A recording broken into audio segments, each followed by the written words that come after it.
Welcome to the Title IX and Sexual Misconduct module. Let's learn about your role as student-mandated reporters for Title IX and sexual misconduct. By the end of this module, the HRL team wants to make sure that the student staff members understand how to identify the procedures for documenting reports of sexual misconduct, how to define terms regarding sexual misconduct like rape, sexual harassment, and consent, how to distinguish the 9 rights guaranteed by Title IX, how to identify the options available for survivors and the accused when reporting sexual misconduct, and how to appropriately recommend campus resources available to survivors of sexual misconduct. Title IX is a law that determines no person on UCA's campus can be discriminated against based off their gender or lack thereof. This includes extracurricular activities such as athletics, classroom settings, and inside the residence halls. Please watch the video at the end of the module to discuss the 9 protections of students by the Title IX Amendment. Title IX is much more than just rape. According to the Title IX Amendment, it protects against all forms of sexual misconduct, including gender harassment.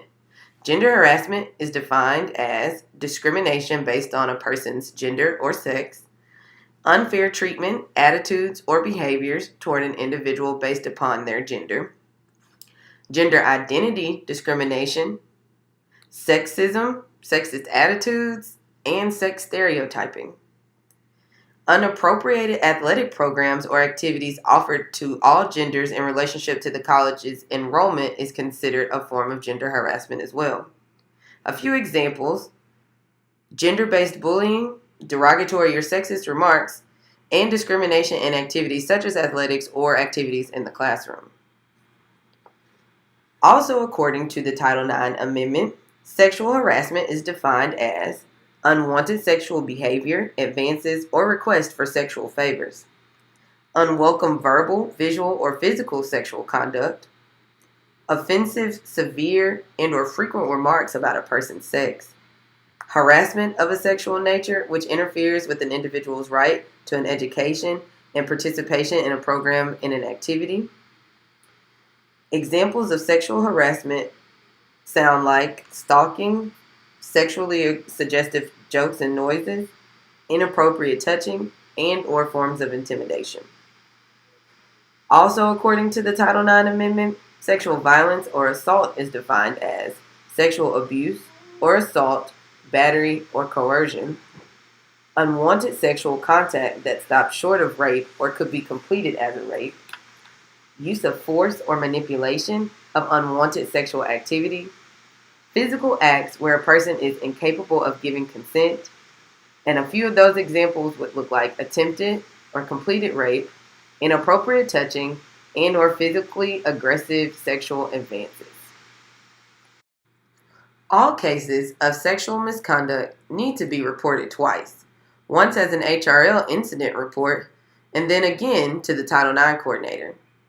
In order to appropriately report this to the Title IX coordinator, you must go to uca.edu and search Title IX, and then click on the Sexual Misconduct Complaint form. Now let's talk about how to complete the sexual misconduct form. In the first section of the form, you enter the date that you're filling out the report. The next section of the report is regarding the complainant. This person could be the survivor, the accused, or a friend of either party.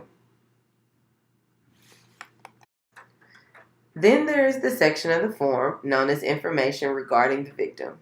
This is the section where you put the information about the person that the act of sexual misconduct was performed against. This is the only time we will refer to them as a victim. Otherwise, we call them survivors.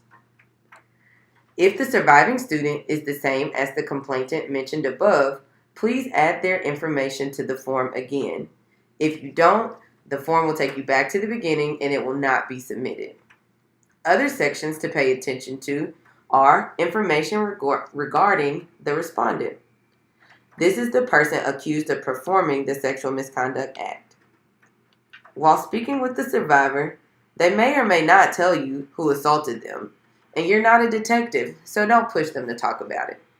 If the survivor never tells you who the respondent is, and you never get any more information about them, just put "not known" in those fields and click submit. Remember, your job is to listen to the person who's telling you about the sexual misconduct. You don't have to choose sides, and you don't have to figure out who's at fault.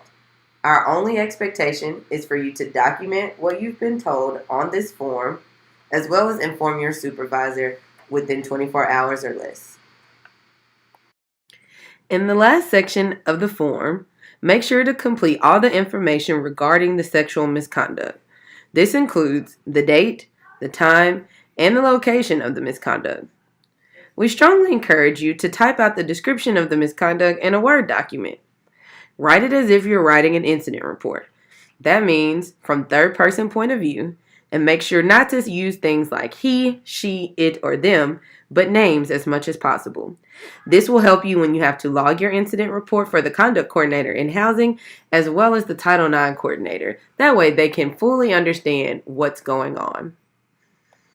To complete this module, please type the name of the Title IX coordinator and the 2 housing and residence life staff members that are Title IX deputies.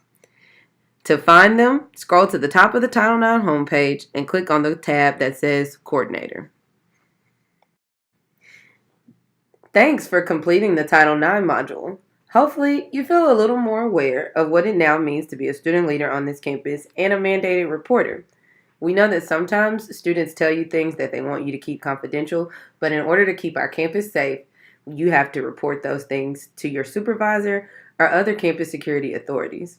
Remember, watch the video at the end of the module.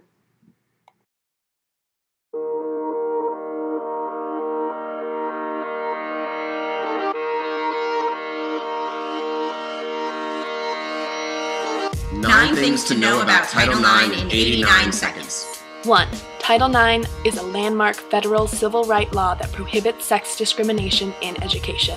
Title IX is not just about sports. It also addresses sexual harassment, gender-based discrimination, and sexual violence. 2. Title IX does not apply to female students only. Male and gender nonconforming students are protected too. 3. Schools must be proactive in ensuring that your campus is free of sex discrimination. They can't just wait for something to go wrong. 4. Schools must have an established procedure for handling complaints of sex discrimination, harassment, and violence. 5. Schools must take immediate action to ensure that a survivor can continue his or her education safely. Number 6. Schools may not retaliate or let someone else retaliate against a victim filing a complaint. 7. Schools can issue a no-contact directive to prevent the accused student from interacting with you, kind of like a restraining order from your school. 8. In cases of sexual violence, schools are prohibited from encouraging or allowing informal mediation of the complaint rather than a formal hearing. 9. Schools cannot discourage you from your continuing education since you have a right to education under Title IX. You have a right to remain on campus and have every educational program and opportunity available to you. If your rights aren't being respected, you have options. Visit knowyour9.org and check us out on Facebook and Twitter.